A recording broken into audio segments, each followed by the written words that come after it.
তালকদম পিঠা বানানোর জন্য তো সব কিছু রেডি। এখন শুধু হাতে পিঠাগুলা বানিয়ে নিব একে একে। হাত দিয়ে পিঠাগুলা তৈরি করতেছি। এদিকে দেখুন বাহিরে কত জোরে বৃষ্টি পড়তেছে।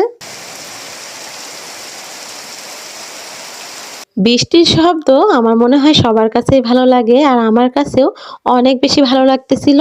এদিকে পিঠাগুলা তৈরি করতেছি আর বৃষ্টির যে একটা শব্দ বা বৃষ্টি, সেটাও বাহিরে উপভোগ করতেছি।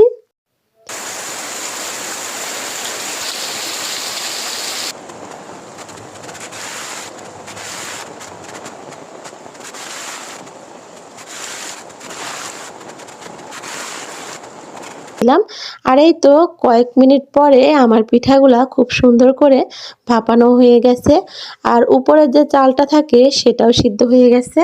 আমার চাচাতো ভাইয়ের মেয়ে ও কিন্তু পাশে বসে থাকে, আমি যেটা রান্না করি সেটাই দেখে।